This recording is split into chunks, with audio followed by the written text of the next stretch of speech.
대표님 발표에 좀 새겨질 게 있다고. 다만 이제 또 하나 우리가 이쪽에서 주장하고 싶은 것은 한미 FTA가 됐을 때 저는 어떤 생각이 들었냐면 이것은 표드로하고 초딩하고 격투기 하는 건데, 그래서 초딩은 맞아 죽을 것을 지금 생각하면서 지금 울고 있는데 아버지는 지금 세계 시장 선점했다고 세계적인 선수하고 격투기 하게 됐고 자랑하는 꼴이다. 그런 식의 어떤 비유를 한 적이 있는데, 그러니까 자유 경쟁이 이제 피해가 없다는 것이 아니라 아까 처음에 제가 말씀드린 대로 어떤 규제라는 게 필요한 거죠. 힘센 놈이 원칙이 다 자기가 멧돼지 독점하면 안 되기 때문에 어떤 규제라는 것은 정의의 원칙에서 공공성의 원칙에서 필요하다는 생각이 들고요. 그런 것은 우리가 좀 더 나중에 토론을 했으면 합니다. 그리고 경실련의 유승철 기획실장님의 토론을 듣고 이제 토론을 다 들은 뒤에 저희들이 또 플로어에도 질문을 드리겠습니다. 예, 유승철입니다. 발제하신 두 분 선생님들의 의견은 제가 공감을 하고요. 경실련은 이미 이제 국토부로 한번 만났습니다. 만나고 저도 공사도 만나고 청와대 시기도 있고, 사실 제 입장은 이미 다 자료집에 다 나와 있기 때문에 특별하게 설명을 드리지 않겠습니다. 근데 좀 전에 여기서 말하는 말씀하셨는데 경영의 효율 문제를 민영화로 푸는 게 이게 좋은 답이냐, 이게 최선인가 문제를 제가 한번 봐야 된다고 생각합니다. 구체 문제나 비용의 구조의 문제, 비효율 경영의 이건 경영 개선 문제 아닙니까? 이 문제를 민영화를 풀고 가는 게 정당한 것이라는 게 좀 이해가 안 됩니다. 그다음에 아까 철도 발전을 위해서 좀 논의를 잘 했으면 좋겠다 이렇게 요구를 하셨는데, 지금 보십시오. 작년 연말에 VIP한테 보고하고 나서 이게 경영도 그렇고 다른 NGO들이 반발하지 않습니까? 국민 합의거든요. 이게 무리가 있다. 그 이후에 국토부가 토론을 추진하고 지금 청와대도 간담했지 않습니다. 사람들 불러다가. 이것은 이미 사전에 미리 해야 되는 거 아닙니까? 이게. 이런 중요한 사안은 미리 가서 국민들하고 의견 들어보고 합의한 이후에 시행에도 늦지 않을 문제를 한다고 해놓고 나서 반발하니까 여론수를 들어보겠다. 이거 잘못된 거 아니에요? 순서가 바뀌었죠, 이게. 마찬가지로 이렇게 하기 때문에 국토부가 요구하는 철도의 발전을 위해서 진지한 논의가 안 되는 겁니다. 유혹을 하게 되고 오해를 사게 되고, 그냥 갈등이 축복절되고 풀려고 하면 풀어집니까? 그게? 국토부가 이 문제는 명백하게 잘못 풀어가고 있다, 이렇게. 최근에 또 하나 지금 보면은 현 정부가 지금 임기 말에 민영화를 총력을 하는 것 같아요. 또 인천공항 메가 문제도 무산됐지만 어제 보니까 청주공항 나왔죠. KTX 나왔죠. 산업은행이 지금 공공기관이 지금 해제됐단 말이에요. 이런 일련의 이런 민영화를 위한 작업들, 그다음에 주 작업을 보면은 저는 너무 현 정부가 민영화를 맹신하는 거 아니냐. 쉽게 말해서 이게 정상적인 추진이 아니다, 저는 이렇게 봅니다. 얼핏 들리기에는 제가 보기에는 민영화 귀신 들린 거 아니냐, 솔직히 그런 거예요. 뭔가 다 밀어보세요. 실제 이런 관련 보면 그렇습니다. 또 하나 사례 드릴게요. 지금 국토부가 지금 민영화를 추진하면서 논리를 많이 들이댔어요. 근데 이 문제는 2002년도에 구본환, 지금 철도 정책과인데요. 구본환 국장이 경실련 토론에 왔었습니다. 이 문제가 지금. 이게 철도 산업 발전 관련해가지고. 근데 지금 그때 논리, 10년 전의 논리하고 지금 논리가 똑같아요. 달라진 게 없습니다. 지난 10년 동안에 외국에 민영화했던 경험들이나 국내 이런 발전들의 생활에 대한 정책들 변화가 전혀 반영이 안 돼 있다는 거예요. 지금 저는. 내가 그대로 읽어줄게요.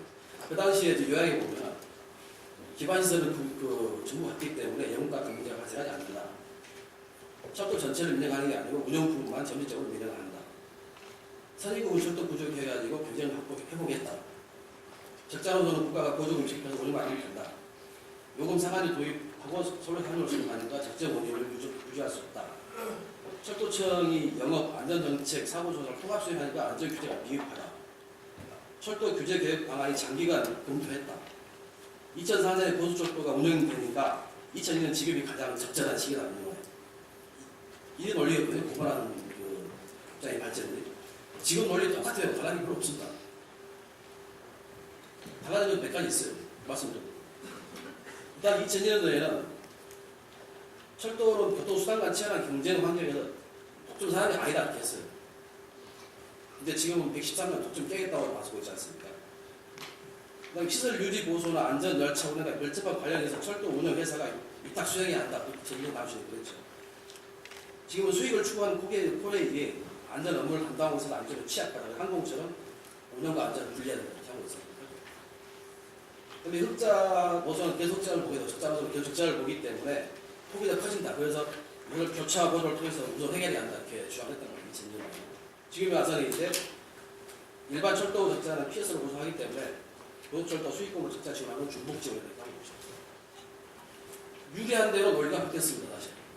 하고 싶은 대로 그대로 다 유지되고 제가 볼 때는 그래서 이 국토부가 추진하고 있는 정책이라는 게 사실은 뭐 오래전부터 준비했다고 하지만은 사실 이게 시대 흐름도 있고 상황도 정책의 변화도 봐야 되고 외국은 어떻게 했는지 기업 경험도 좀 짚어봐야 되고 국민들 여론은 어떤지 확인해봐야 되는 거죠. 그건 전혀 안 하면서 그냥 가겠다는 거 아니겠습니까? 민영화가 최선이 아니라면 다 알죠, 사람들이. 민영화 정말 국민들 다 요금 모른다고 생각하지 않겠습니까? 요금 20% 인하는 건 사실은 제가 볼 때는 20% 인하한다는 것은 제가 볼 때는 특혜받은 기업이 시장 진입에 많이 되겠는데 20% 못 가져겠어요. 다 건설사들이 국토가 다른 사업 하나 따고 들어오면 되죠, 도로사업. 다 보장되는데 그건 문제일 거예요. 정부는 정신을 폈으면 좋겠어요. 그 다음에 또 하나, 제가 볼 때는 이제 뭐, 교실 입장은 참고하시고요. 그 다음에 이 사업은 저는 국민들과 합의를 먼저 해야 된다고 생각합니다. 이 문제는. 그 다음에 가장 중요한 것은 첫 번째로는 제가 볼 때는 철도 산업의 발전을 위한 뭐 합의 기구 하나 만드시죠. 만들어가지고 전체로 쭉 논의 나갑시다. 지금 내용 논의되고 있는 뭐 상업이라든지 수직통합이나 여러 가지 문제 같이 해가지고 10년 했으니까 평가를 해야 되지 않겠습니까? 이 결과를 가지고 국민들한테 민영화가 좋냐 아니면 뭐 여러 다른 정책이 좋냐 그럼 가는 거죠. 국민들이 동의하면 가는 겁니다. 동의 안 가면 못 가는 거고. 국토부가 몇 사람 앉아가지고 가자 한다고 가는 거 아닙니다. 10년 전에 돌려가지고. 또 하나 저는 이제 이 정부가 왜 이 정권 말에 이렇게 밀어붙이냐면 이해를 잘 못하겠는데 제가 보는 바로는 아마 큰 틀에서 보면 아마 민영화를 상당 부분 시켜야겠다. 이번 기회에 안 하면 모르겠다 이런 판단을 하고 있는 것 같아요. 근데 지금 제가 볼 때는 국토부 논의라든지 모색하고 그다음에 국민 설득할 수 있는 논의고 이런 관련 보면 저는 아마 이게 그대로 추진이 된다면 이거에 대해서 기획을 청와대가 했고 자금은 산업형이 되는 거고 국토부가 행동대를 한 거고 기업이 수혜를 받는 거고 이것은 나중에 공무원 몇 명 못 벗어 문제가 아닌 거죠. 나중에 책임 묻는 이런 행위가 제도가 생겨난다고 이상입니다.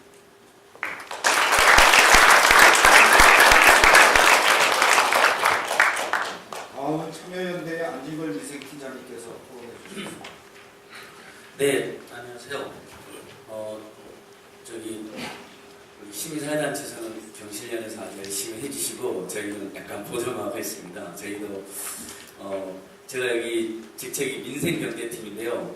반값등록금 국민보험보 정책 담당이라는 것도 51페이지에 써놨는데 사회공공성 문제에 관심이 많다. 교육, 주거, 의료, 통신, 교통 문제에 관심이 많다라는 취지로 이렇게 다른 직책도 적어놨습니다.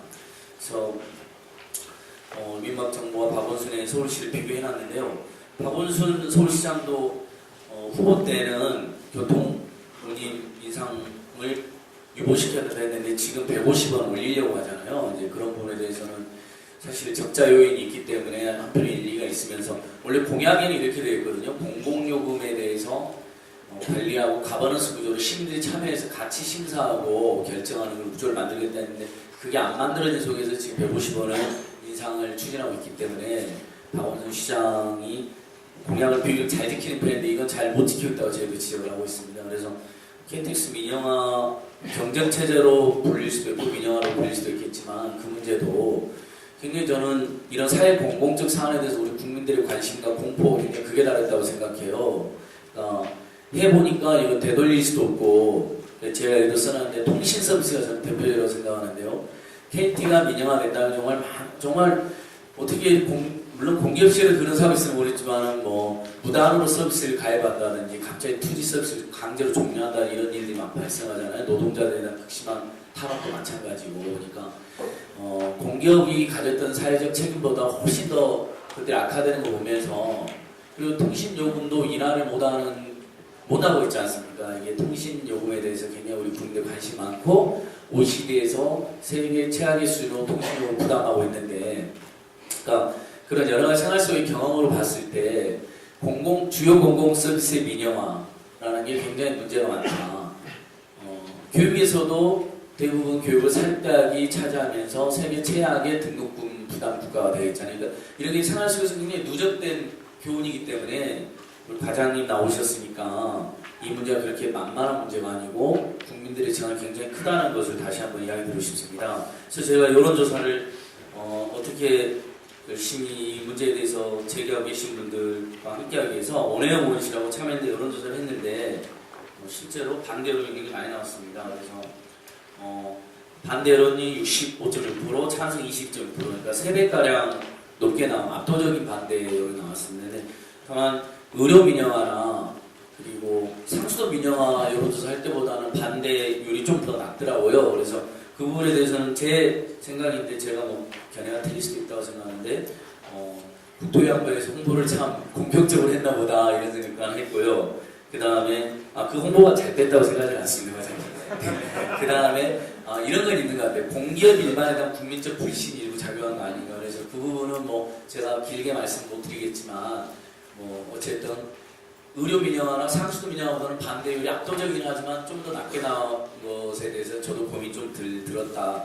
그래도 압도적인 반대인 건 분명하고 사회공공성 인명각 조건으로서 무참히 파괴되는 걸 많이 봤기 때문에 국민들로서는 더 민감하고 더 이렇게 큰 관심을 가지고 이 문제를 대하고 있다. 국토위안부에서 정말 명심해 주셔야 될 부분이라고 생각합니다. 함부로 밀어붙이는 문제가 전혀 아니고 이미 이명박 정권에서는 저는 추진 동력도 이뤘다고 생각합니다. 한나라당 비대위가 지금 이미 반대하고 나섰는데 무리하게 추진하지도 않으셨으면 좋겠습니다.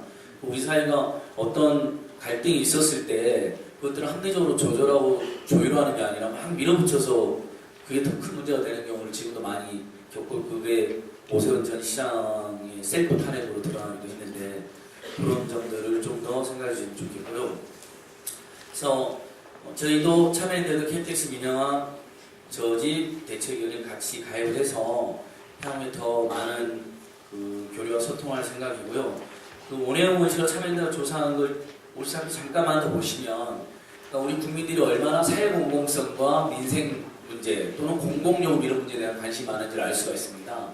현 정부가 추진하는 가운데 정반대로 여론이 나오거든요. 그러니까 특히 교육, 주거, 의료, 통신, 이런 교통 이런 국민의 삶에 직결된 문제에 대해서는 굉장히 압도적으로 일방적인 의견을 표출하고 있습니다. 그러니까 개인에게는 좀 더 많은 자유를 줬지만 사회적인 문제에 대해서는 좀 더 철저히 공공성을 강화해라라는 그런 여론이 이미 확인되고 있고 그것이 점점 높아져가고 있는 추세라고 생각합니다. 그래서 KTX 민영화 문제는 그런 관점에서 아주 신중한 접근이 필요하겠다. 그리고 지금으로서는 추진을 중단하는 게 맞겠다. 새 정부에서 윤순철 국장님 말씀하신 것처럼 서울시가 공공요금, 누적된 공공요금에 대해서 시민이 참여하는 관리위원회 결정위를 만든다는 것처럼 국토위안부나 정부도 이런 철도 서비스와 관련된 문제에 대해서 그런 가버넌스 구조를 만드는 것. 특히 우리 국민들 입장에서는 경쟁체제 도입에 관심이 많은 게 아니라 안전 문제에도 관심이 많지 않을까요? 이렇게 최근에 또 메트로에 비해서 도시철도 공사가 사고가 더 많이 나잖아요. 그래서 1인 승무제 이런 것도 많이 알려지고 있는데 그런 것들에 대해서 굉장히 관심이 많으시거든요. 그다음에 KTX가 좀 불편하다 이런 이야기도 있을 수 있고 그런 것들에 대한 해법보다 막 경쟁체를 밀어붙이는 게 전혀 바람직해 보이지 않습니다. 그 점을 과장님께서도 잘 생각해 주시면 고맙겠네요. 예, 이 정도 마치겠습니다.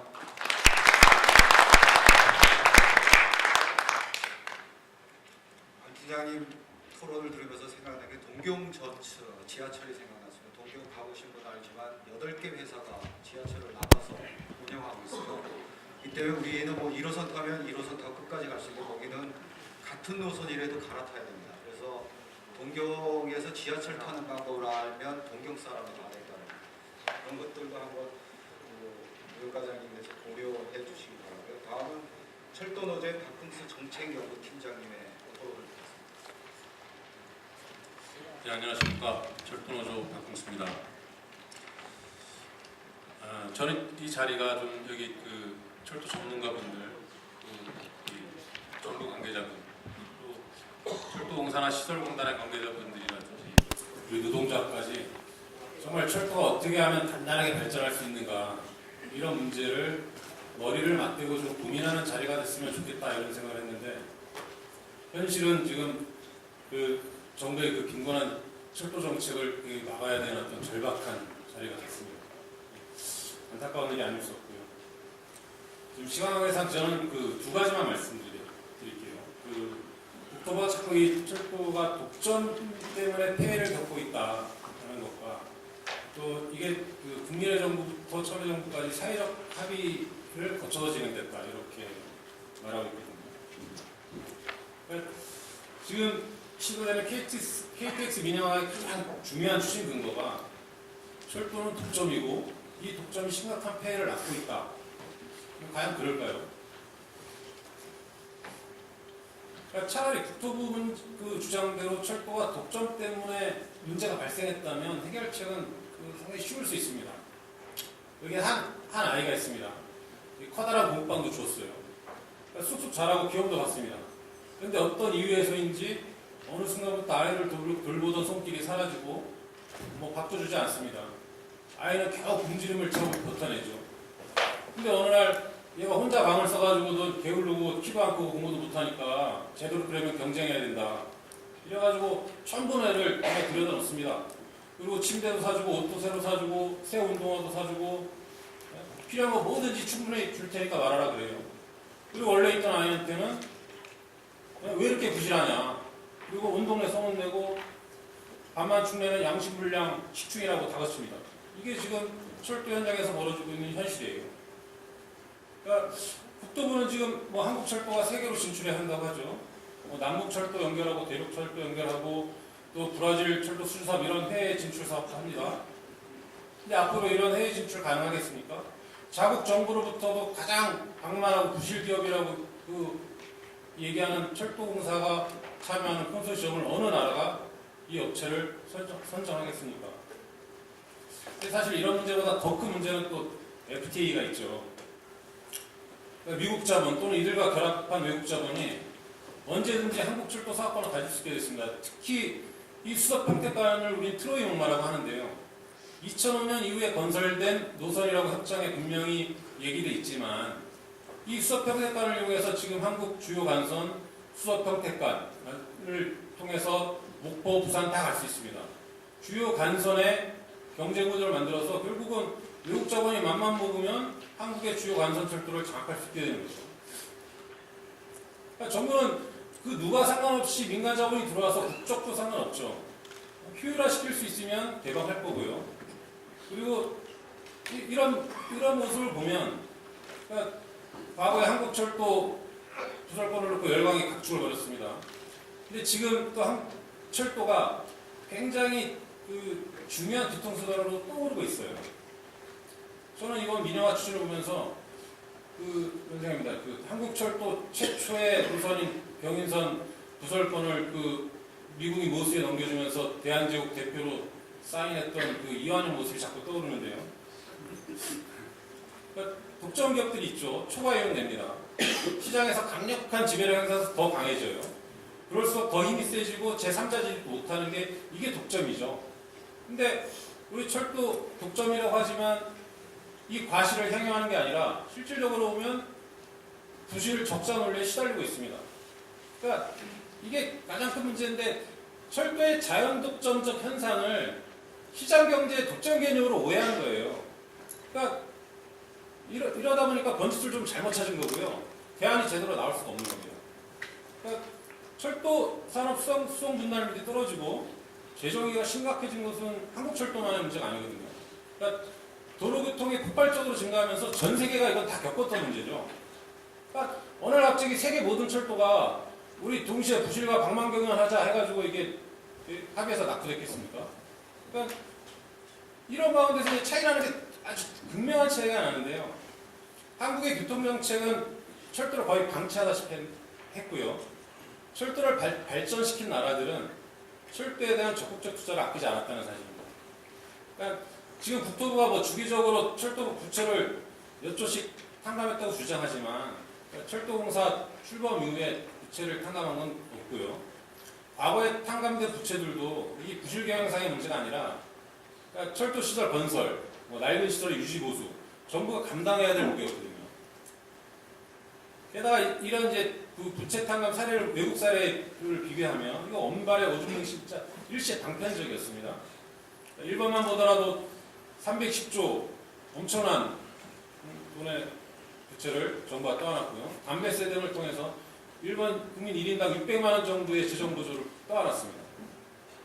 유럽도 철도 투자가 도로 투자에 대비해서 2배 이상 높죠. 철도 산업에 대한 어떤 전망도 없이 방치했다가 이제 와서 독점이라고 이제 물고 늘어지는 겁니다. 게다가 또 사실까지 호도하고 있죠. 국토부는 마치 세계 여러 나라가 독점을 타파해서 위기를 극복했다고 하는데요. 스웨덴, 프랑스, 독일, 일본 여러 나라 사례를 들고 있죠. 심각한 왜곡입니다. 이들 나라에서 어느 나라에서도 철도가 주요 간선에서 경쟁을 대표한 나라가 없습니다. 일부 한정된 지역철도, 공항철도, 관광철도 뭐 이런 특수목적 철도 사업자로 지자체나 민간 사업자가 운영을 맡고 있는 사실을 마치 철도 산업에 경쟁이 도입돼가지고 효율화됐다고 거짓말하고 있습니다. 뭐 길 가는 사람 뭐 프랑스든 독일이든 일본이든 자꾸 물어보면 너희 철도 누가 운영하냐면 프랑스는 SNCF, 독일은 DB, 일본은 JR 이렇게 얘기할 겁니다. 시민들 누구나 붙잡고 물어봐도. 그럼 이 기업들이 뭐냐? 국가가 강력한 독점 정책으로 유지되는 공기업이거나 최소한 한국철도 수준의 철도망을 운영하고 있는 지역적 독점 운영 기업입니다.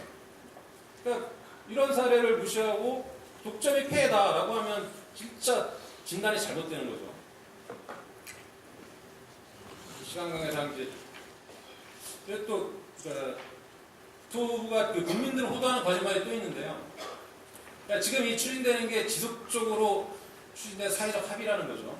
근데 확실한 건 지난 그 참여정부에서도 이 철도 구조개혁과 관련해서 추진되면서 굉장히 많은 충돌이 있었습니다. 그리고 그 충돌의 결과 제정된 법 어디에도 철도 서비스의 제한 또는 중지에 따른 신규 운영자 선정 외에는 국가 소유 철도에 대한 민간 개방 문제가 없습니다. 그러니까 국토부는 이걸 철도사업법 근거를 대고 있어요. 근데 이 법에 따른 면허제 이런 거는 인천공항철도나 각 지자체, 뭐 용인경찰철이나 또는 지하철 이런 걸 운영하는 그 노선, 그러니까 한국철도공사가 운영하지 않는 철도사업자의 그 진출입 이런 제도를 마련하기 위한 거지.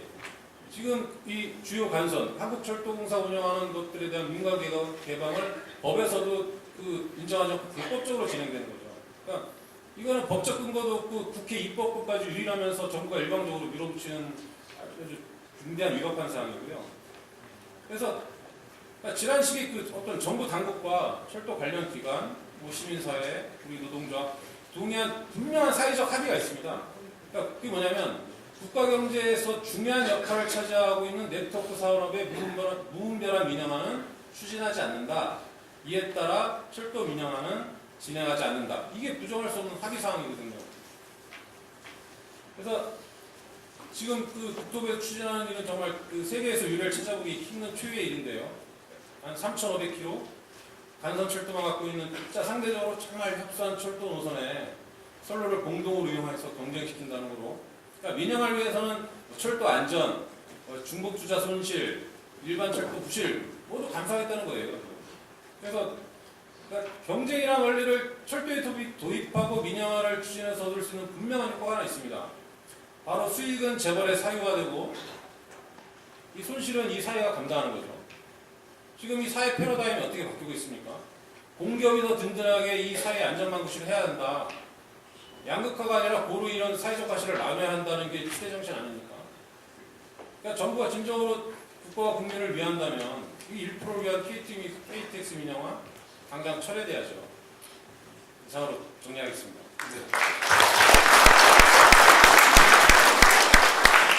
주셔서 왔는데요. 그 토론에 대한 아까도 언급했습니다만 찬반이 너무 균형이 맞지 않아서 제가 맹렬한 질문을 많이 해왔는데 나중에 이거 모두 뭐 이상한 거 안 됐겠느냐 하는 느낌이 있어서 수위를 조절해야 되겠다는 느낌까지 들었습니다. 다음에는 저 생각에 그 찬성도 반대도 좀 부르셔가지고 들으시면 어떤 오해를 덜 받느냐 하면요, 여러분들이 편견에 사로잡힌 분들이 아니라는 거 증명하시는 겁니다. 그거 해서 전 부탁을 좀 드리겠습니다. 못했다가 아니라 얼마나 절박했으면 이렇게 했느냐 하는 걸 기조로 깔고 하는 겁니다. 그 점에 대해서 이해해 주시기 바랍니다. 앞에서 시간을 많이 쓰셨기 때문에 제가 단답형으로 우리 국토부에다 여쭤보고 싶은데 이유가 있습니다. 우리가 어떤 전략을 가지고 국토부를 설득하든지 국토부를 넘어가든지 하려면 국토부가 가고 있는 길을 정확하게 분석해야 됩니다. 제가 국토부에서 제시한 자료 중에서 7페이지에 그 과거에 저쪽에서 세미나 했던 건데 여기가 아닙니다. 여러분들 갖고 있는 자료가 아니고 국토부에서 지난 월요일 날 토론했는 자료 중에 성공 사례 중에 경쟁했는 성공 사례 중에 통신시장이 한국통신이 독점했는데 이동통신으로 바뀌면서 통신사 단기 순이익이 증가됐고 요금이 인하됐다 그래서 제가 요금 인하된 거 몰라서 옆집에 물어봤습니다. 인하된 흔적이 별로 없어 보이는데 맞습니까? 통신시장에 요금이 인하됐으면 이게 맞는 거예요. 만약 이게 틀렸다면 국토부에서 자료가 좀 부족한 거 아닌가. 그래서 이거 말씀드린 거 이걸 증명하자는 게 아니고 국토부가 어떤 방향으로 가고 있으니까 우리는 국토부하고 정말 그 편견을 가지지 않고 냉정하게 들어가서 설득하고 해야 될 장이기 때문에 아까 어떤 분이 말씀하셨는데 합의 기구를 만들어서 전문가들끼리 붙여서 여러분들이 전문가들이 힘이 부족할 때 힘으로 좀 더 못해주시는 그런 게 지금 시급하다고 생각을 해서 말씀드렸습니다. 저는 이제 기계공학을 했기 때문에 그 분야의 이야기를 좀 하겠습니다. 스크린 좀 잠깐 열어주실래요? 제가 몇 개 그림만 갖고 왔는데 그림만 갖고 설명을 짧게 드리겠습니다. 왜 전체 시간이 자꾸 지연되기 때문에. 우선 그 그림에서 보시면은 제가 지금 현재 보여드리는 장면이 이 JR 동일본과 JR 규슈의 상태입니다. JR 규슈의 상태를 보시면은 지금 현재 2,200km 정도가 JR 규슈가 운영을 하고 있습니다. 그 다음에 JR 동일본은 7,500km를 운영하고 있습니다. JR 동일본이 7,500km 정도를 운영하고 있고 JR 규슈가 2,200 정도 하고 있습니다. 그 두 개의 회사가 다로 딴 살림을 살고 있습니다. 큰 회사나 작은 회사나 딴 살림을 살고 있으면서도 흑자를 내고 있습니다. 그 이유를 한번 보고 싶습니다. 그래서 다음 화면 좀요. 그건 조금 이따 예, 좋습니다. 오른쪽 편에 그래프를 제가 그린 건데요. 제일 왼쪽에 있는 게 JR 동일본의 킬로미터가 7,500대입니다. 그 다음에 두 번째 있는 게 작은 회사. 제가 일부러 큰 회사와 작은 회사 비교했는데 JR 규슈입니다. 그런데 호레일이 약 한 3,100km 되기 때문에 수서에서 부산 목포까지를 800km를 보고 반쯤 운영한다고 가정했을 때 지금 넣은 것은 호레일과 민간이 하는 겁니다. 저렇게 큰 회사가 흑자를 내고 있고 저렇게 작은 회사도 흑자를 내고 있는데 호레일하고 민간 회사가 또 나누면 저 생각에 그 동네 소매 시장으로 갈 우려가 있다 해서 저는 매크로 경제 입장에서 큰 경제 입장에서 우선 접근을 했습니다. 다음 화면요. 지금 화살표 3개 뒀습니다. 왼쪽에 있는 것은요. 보시면은 운영에 의해서 제가 확인을 좀 잘못 발표하면 안 되기 때문에 확인을 해서 지금 멀어서 잘 한번 잠깐만요.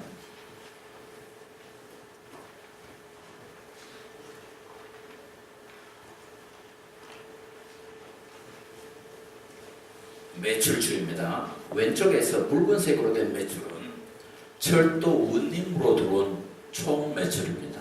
근데 오른쪽에 있는 그림은 철도 운영 이외의 사업으로 벌어들인 겁니다.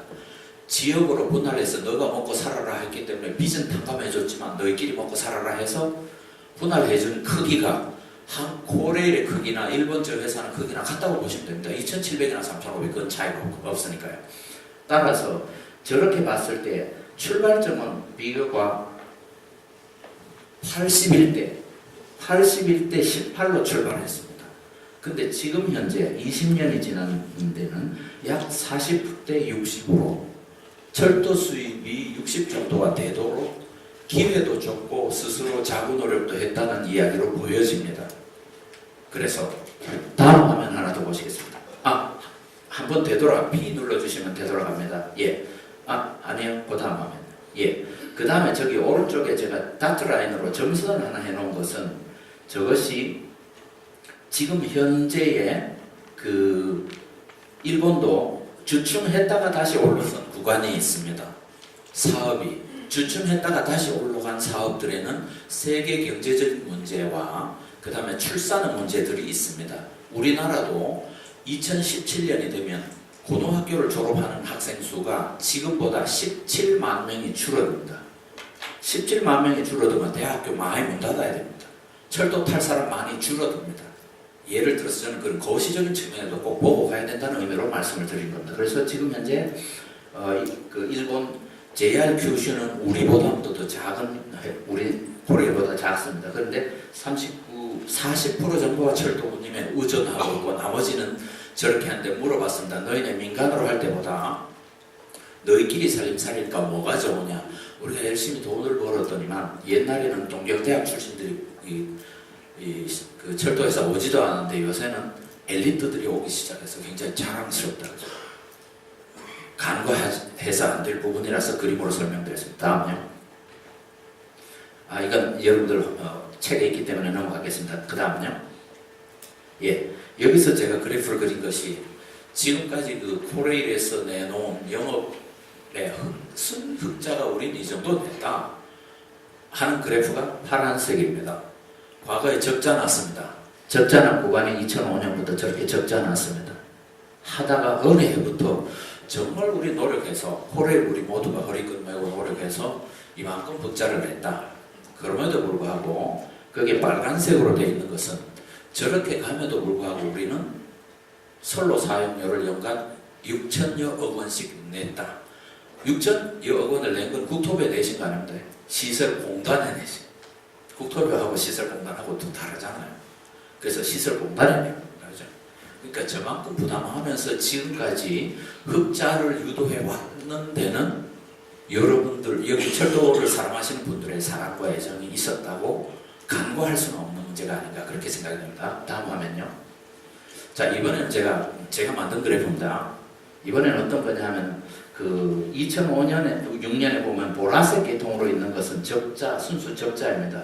그런데 주홍색으로 되어 있는 것은 선로 사용료입니다. 그러니까 여러분들이 사업을 하시면서 선로 사용료를 내셨기 때문에 그 선로 사용료가 적정한지 아닌지 하는 것은 여기서 따질 문제가 아니기 때문에 대체로 매크로하게 저 정도 내시는 바람에 흑자 요인이 많이 줄어드는 거죠. 그러니까 적자 났다는 짐을 많이 지시게 됩니다. 다만 밑에 약 그 녹색, 연두색 계통 뭐 하여튼 그런 색으로 되어 있는 것은 뭐인가 하니 이게 공공으로 사업으로 인해서 보조하는 보조드 부분이 저겁니다. 저것도 국가에서 보조를 했더라면 저것이 어떤 현상이 되나 위에 네모 박스로 빈칸으로 해놓은 거 저 짐까지 여러분들이 지금 코레일이 지셨기 때문에 중요한 간과하면 안 되는 거. 코레일이 지금까지 운영을 하면서 피해소까지 짐을 지셨기 때문에 사실은 흑자가 더 올라갈 부분을 못 올라갔다는 거죠. 그러니까 그만큼 사실은 코레일로서는 최선의 노력을 한 거고 사장님이 누구시든지 직원분들이 누구시든지 간에 하셨다는 노력입니다. 다만 지금 어떤 문제에 직면해 있느냐 하면 요금 인하 부분 문제에서 임금이 높다는 이야기에 대한 국토부에다 대안을 내셔야 됩니다. 여기서 우리가 하고 싶은 얘기 다 하는 것은 아직은 좀 우리가 열세 있는 거 아닌가. 이제 대안을 내셔야 되는데 지금 저걸로 미루어 봐서 그동안에 그 공사들이 우리나라에 있는 여러 공사들이 코레일보다도 더 적자가 많은 LH공사 같은 데는 여러분들 적자보다 비교가 안 될 정도로 많습니다. 더 적자가 많은 회사도 평균 임금, 여러분 공사의 평균 임금보다 더 많이 받고 있는데 여러분들 코레일이 받고 있는 것이 얼마냐? 공사 중에서 27등입니다. 공사 임금 중에 27등이란 말은 공사가 100개 있으면 3분의 1 되고 20개 있으면 그렇게 될 거니까 아무튼 그런 쪽에서 임금 부분은 지금 논의하기에는 철도공사 입장에서는 억울한 거 아닌가 하는 느낌이 저가 철도공사 직원 아닙니다. 그런 느낌이 있습니다.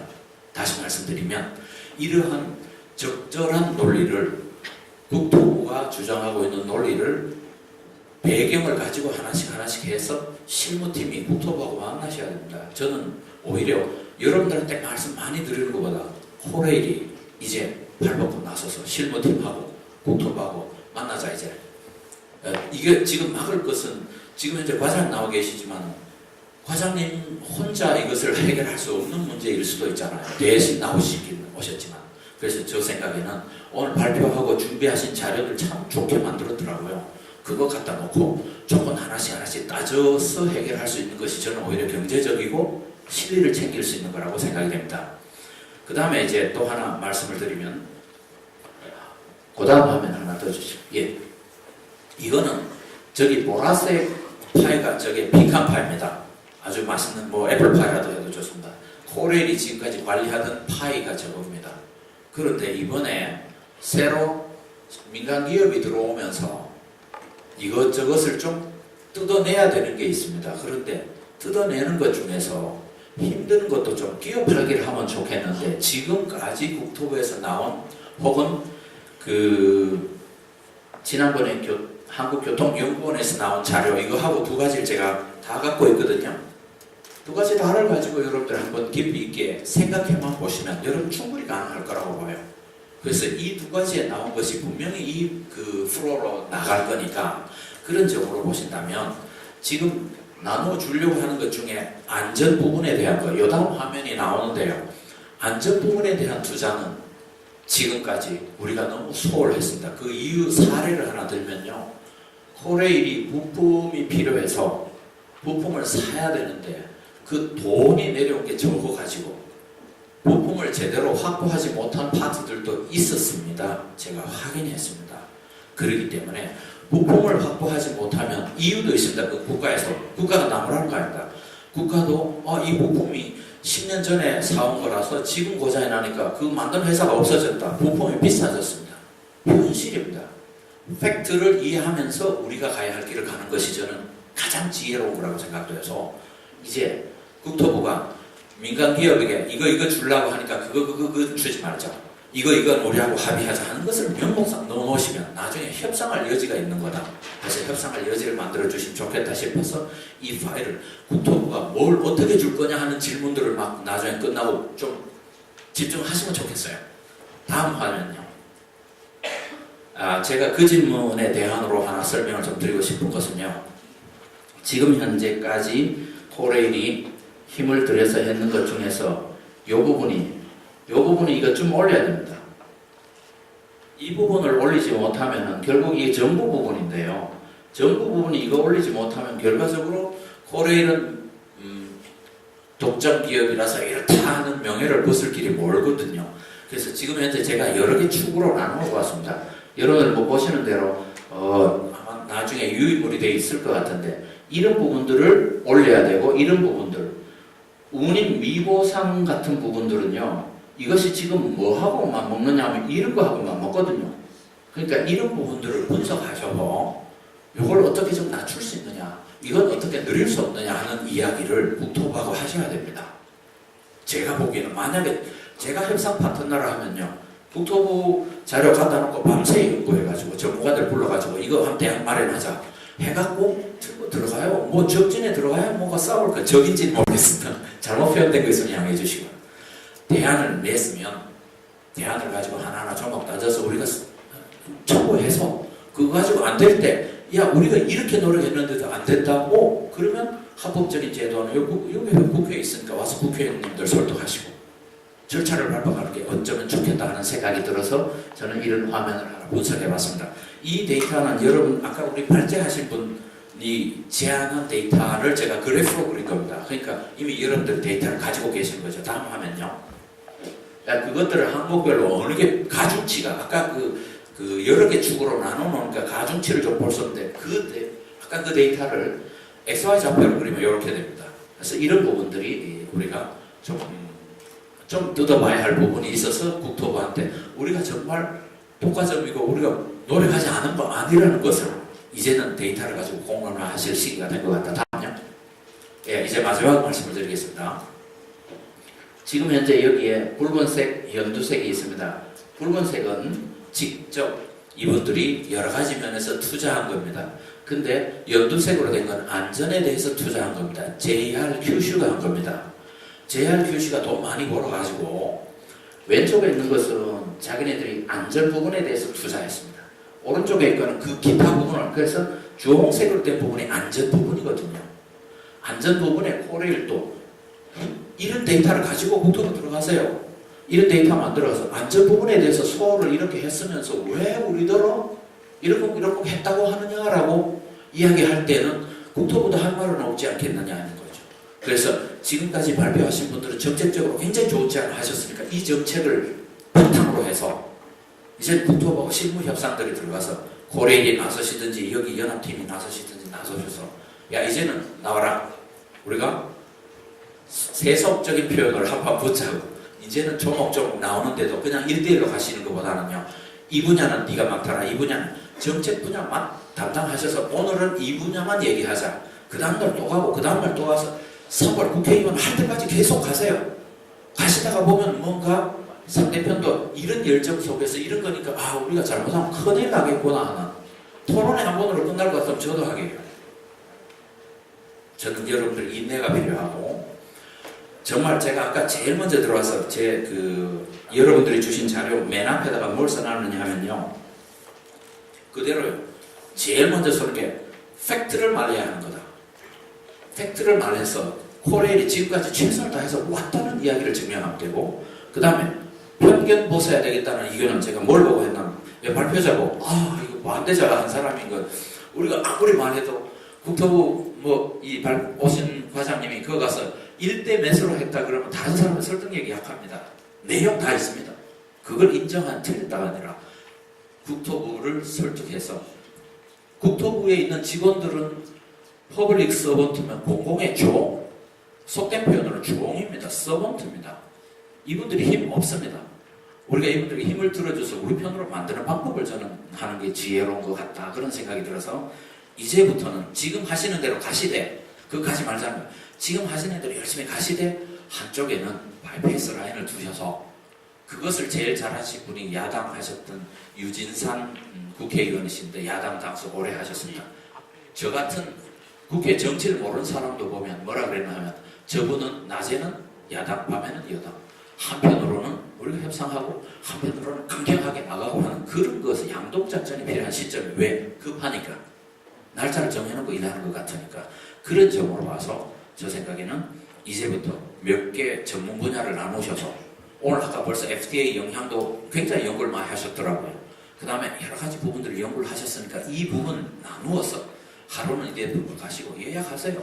하셔가지고 매일 가가지고 과장님 안 되면 과장님 위에 또 누가 계시느냐 또 뵙고 야 과장님이 이게 한계인 것 같다. 하나씩 넘어가서 처음부터 장관님 어떻게 만나겠습니까? 과장님 설득 다 해가지고 과장님이 도저히 야 이거는 우리가 설득의 논리가 약하다 할 때 또 가고 하는 팀을 만드시면서 지금 있는 체제를 가셨으면 좋겠다는 생각입니다. 너무 길었으면 양해해 주시면 고맙겠습니다. 감사합니다. 황 교수님 토론 감사합니다. 저희들이 계속 비판만 했고 대안적으로 좀 생각들이 모자란 것을 많이 보완해 주시다고 지금 제안하신 것도 우리가 하나의 대안으로 생각할 수 있다고요. 그러면서 제가 느낀 것은 뭐냐면 팩트의 힘은 상당히 위대하다는 것이죠. 그래서 보수나 어떤 진보나 그런 이념을 떠나서 팩트라는 것은 상대방을 설득할 수 있다. 그렇기 때문에 황 교수님 제안하신 것을 우리들이 좀 더 수용을 해서 좀 팩트를 갖고 설득을 하고 합의를 보는 과정이 있었으면 좋겠다는 생각이 듭니다. 다만 이제 우리가 된 것은 팩트도 또한 그런 힘을 갖지만 어떤 선입관이나 이데올로기에서 왜곡될 수 있는 것이 팩트이기 때문에 그런 왜곡되는 점도 비판할 수 있는 걸 가지면서 팩트를 한다면 상당히 좋은 결과가 있을 것 같습니다. 하여튼 대안적인 토론 굉장히 감사드립니다. 다음은 글로벌 정책연구연구소의 오건호 연구실장님의 토론을 듣겠습니다. 예, 마지막 토론입니다. 제 토론문은 85쪽에 있습니다. 제목이 KTX 민영화에서 주목해야 될 6가지 진실인데요. 이게 좀 단호하게 명제로 쓰여 있어서 읽으시면 아마 이해하기가 편리하실 겁니다. 그래서 6개인데 자료를 참고하시고요. 시간 제약상 저는 첫 번째 거하고 세 번째 거, 요 두 가지만 설명을 드리도록 하겠습니다. 왜냐하면 그 정부의 여러 지금 설명 논리 중에서 일종의 반칙이 있습니다. 그래서 좀 심각하게 이건 룰을 위반하고 있다고 느껴지는 것 두 가지를 제가 지적하고자 합니다. 87쪽에 있는 네 번째 거네요. KTX 20% 요금 인하 관련된 건데요. 지금 과장님 말씀도 그렇고 정부 국토부 자료가 일관되게 공기업은 악이고 민간은 선으로 묘사되어 있습니다. 굉장히 큰 선입관이죠. 이게 이제 토론을 해야 되는데 문제는 이때 악인 공기업의 한국철도 코레일을 놓는데 이때 코레일의 대부분의 자료는 일반 철도에 해당되는 자료예요.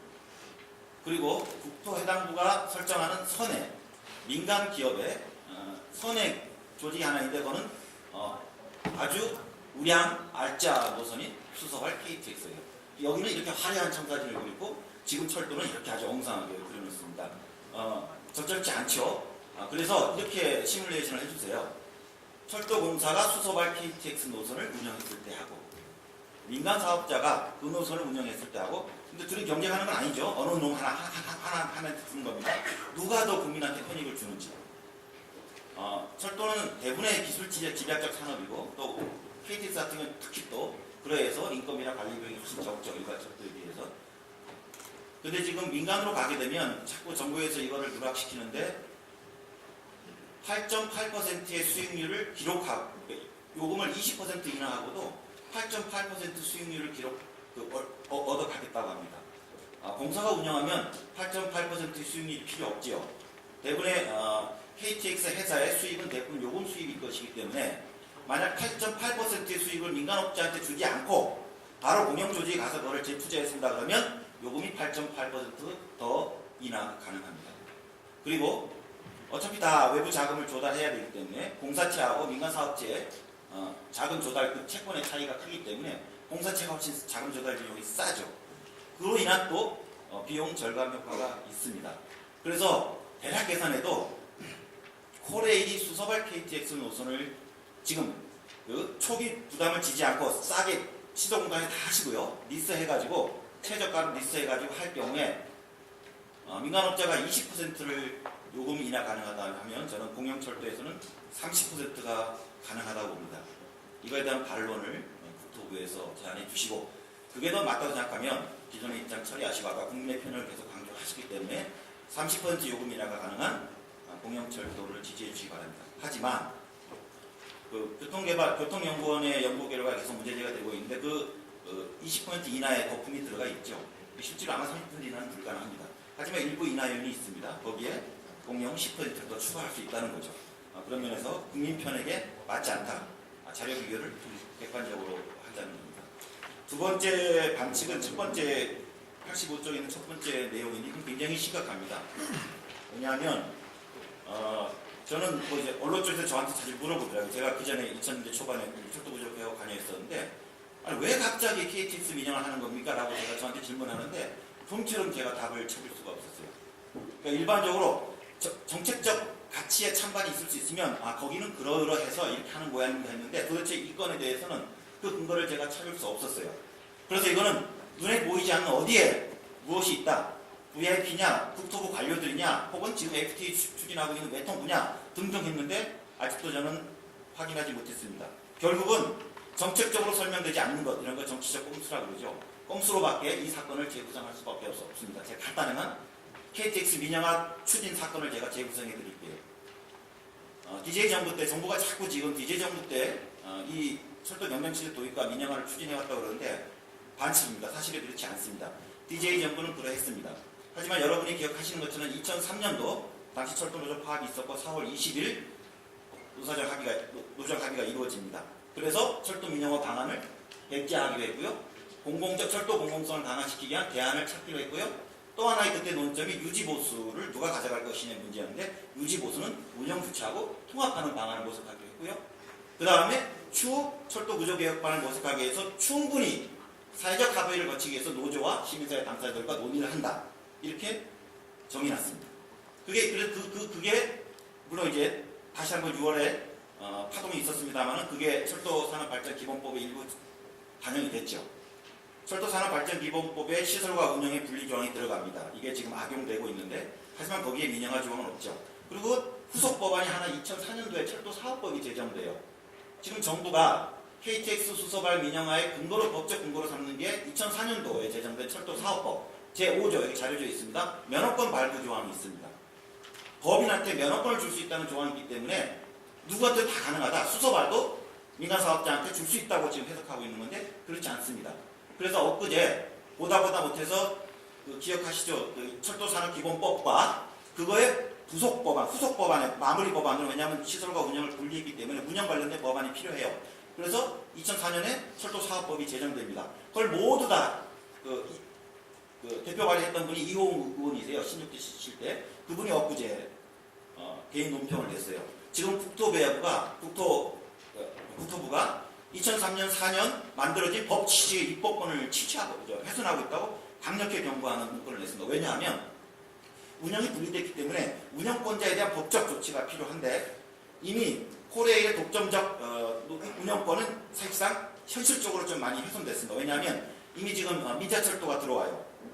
따라서 민자철도가 철도 사업을 진행하고 있기 때문에 그한테 운영권을 불할 프로세스가 필요했고요.